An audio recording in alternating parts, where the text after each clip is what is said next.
అంటే ముందుగా ఇప్పుడు మనకి చూస్తే గనక లేడీ అగోరి 2 సార్లు మీ ఇంట్లో షెల్టర్ తీసుకుంది. ఆ తీసుకున్న టైంలో నేను అఘోరి మాతనని చెప్పి మద్యం తెప్పించుకుంది, సిగరెట్లు కాల్చింది. అప్పుడు కూడా నీకు తన ప్రవర్తన మీద గాని, లేకపోతే తన ఆలోచన విధానంపై ఒక నిర్ణయం అనేది తీసుకోలేకపోయావా? See first of all Aghori అంటే స్మోక్ చేస్తారు, గంజాయి కొడతారు, డ్రింక్ చేస్తారు. ఆ విధిలో నేను ఆలోచించాను గానీ, నేను తప్పుగా అయితే ఆలోచించలేదు. ఆహ్, పంచవరాలు సంథింగ్ ఏదో అంటారు గదా! అఘోరిల్ది. మద్యం, మాంసం, మత్స్య అని చెప్పని చెప్తారు ఒక 5. అవి డెఫినెట్‌లీ ఉంటాయి అఘోరికి. సో, ఆ థాట్‌లో నేను ఆలోచించాను గానీ, ఆమె ఎప్పుడూ గంజాయి అయితే కొట్టలేదు మా ముందు. హ్మ్. మీరు ఈ 10 రోజులు ఎక్కడున్నారు? అంటే మీ కొన్ని ఇష్యూస్‌లో గూడా మీరు మాట్లాడినటువంటి సందర్భంలో పెట్రోల్ బంక్‌నే మేము ఆశ్రయంగా చేసుకున్నాం అని చెప్పి చెప్తున్నారు గదా! దానికి సంబంధించి ఎలా మీరు దినచర్య అనేది గడిచింది? అంటే నా వాష్‌రూమ్స్ అవి ఎళ్ళాలి అంటే మాత్రం పెట్రోల్ బంక్‌లో ఉండేవాళ్ళం. నైట్ స్టే మాత్రం నిద్రపోవడానికి పెట్రోల్ బంక్‌లోనే ఏదో ఒక పెట్రోల్ బంక్ చూసుకొని అక్కడ తినేసి పడుకొని మార్నింగ్ మళ్ళీ జర్నీ చేసేవాళ్ళం. అలాగే మా రోజంతా గడిచింది. భక్తులు వచ్చేవాళ్ళు, ఎంతోమంది దక్షిణ ఇచ్చేవాళ్ళు.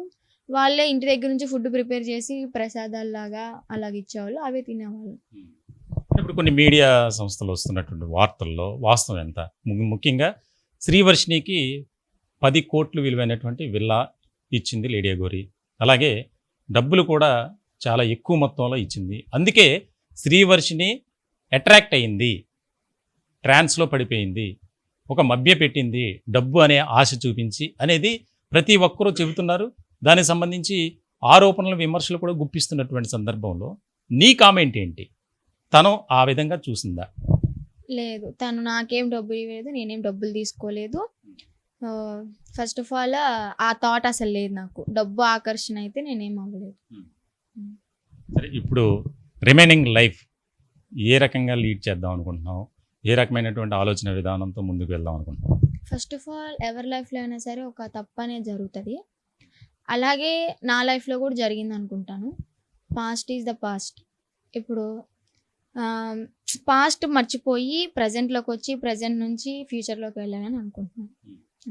అంటే నీ కెరీర్ మీద ఒక ఫౌండేషన్ అనేది ఏర్పాటు చేసుకొని, నీ బంగారు భవిష్యత్తుని ఒక మంచి విధానంలో ఉన్నత ఆలోచనలు, ఉన్నత శిఖరాలకు వెళ్ళాలనే ఏమన్నా ఎయిమ్ ఉందా? ఒక 1 మంత్ మంచిగా రెస్ట్ తీసుకొని తర్వాత ఆలోచిస్తాను. ఎయిమ్ ఉంది. బట్ ఇప్పుడే కాదు. ఒక 1 మంత్ గ్యాప్ తీసుకొని స్టార్ట్ చేస్తా. అంటే నీ లైఫ్‌లో గోల్ ఏంటి? ప్రధానమైనటువంటి గోల్? యాంకరింగ్ అవి చేశాను కదా! అంటే మూవీస్ బాగా ఇంట్రెస్ట్ అనమాట. సో, అవి ట్రై చేస్తా. బీటెక్ ఇప్పుడు కంటిన్యూ చేస్తున్నావా? కంటిన్యూ. మీ ఫాదరు, మదరు, బ్రదరు, అలాగే ఇంకో బ్రదర్ విష్ణు. ఈ నలుగురు గురించి నువ్వేం చెప్తావు? ఫ్యామిలీ అంటే ఎవరికైనా ఇష్టం లేకుండా ఏమి ఉండదు. నాకు ఇష్టమే. బట్ కాకపోతే నాకు కోపం ఎక్కడ వచ్చిందంటే నా ఇష్టాన్ని వాళ్ళు ఒప్పుకోలేదన్న దగ్గర కోపం వచ్చి వెళ్ళిపోయాను. అంతే. ప్రస్తుత కాలంలో ఈ నీలాంటి వయసు ఉన్నటువంటి అమ్మాయిలు గుడ్డిగా ప్రతి ఒక్కరిని నమ్ముతున్నారు. ఎన్నో ఘటనలు మనం చూస్తున్నాం. ఎంతోమంది తమ ప్రాణాలను కోల్పోతున్నటువంటి పరిస్థితి. కొంతమంది అయితే ఆ యొక్క ప్రేమోన్మాదుల చేతిలో బలైపోతున్నటువంటి సిచ్యువేషన్ కూడా మనం చూస్తున్నాం. ప్రతిరోజు వార్తలు చూస్తున్నాం. ఇలాంటి వారికి శ్రీవర్షిని ఇచ్చే మెసేజ్ ఏంటి? మారినటువంటి శ్రీవర్షిని, మారనటువంటి శ్రీవర్షిని కాదు. అంటే ఇప్పుడు మారినటువంటి వర్షిని ఇచ్చినా, మారని వర్షిని ఇచ్చినా కానీ ఏమనుకుంటారంటే ఆ తప్పు నేను చేశాను కాబట్టి నాకు ఒక గిల్టీ ఉంటుంది. ఈ క్వశ్చన్‌కి అయితే నేను ఏం మెసేజ్ ఇవ్వలేను. వాళ్ళే అర్థం చేసుకోవాలంతే. నా ఒపీనియన్ అంటే పేరెంట్స్ మాట విని ఒప్పించుకొని చేసుకుంటే బెటర్ ఏమో అని నేను అంటాను. అంతే. ఫైనల్‌గా నీ ఏం చెప్తావు? ఈ జర్నీ మళ్ళీ రెస్క్యూ చేయటం ఒక రకమైనటువంటి ఏదో సినిమా తలపించే విధంగా ఈ యొక్క స్టోరీ ఉంది కాబట్టి నువ్వే చెప్పు అసలు ఏంటి? మళ్ళీ ఏదో చెప్తుంది లేడీ అఘోరి, మళ్ళీ వస్తుంది శ్రీవర్షిని ఖచ్చితంగా. నేను ఆశ్రయం కల్పిస్తా.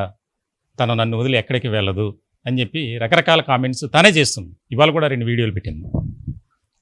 ఏమో అండి, అదంతా నాకు తెలీదు. ఇప్పుడైతే ప్రెజెంట్ ఫ్యామిలీ దగ్గరికి వచ్చాను కాబట్టి ఆ ఫ్యామిలీ గురించి అయితే ఆలోచిస్తాను.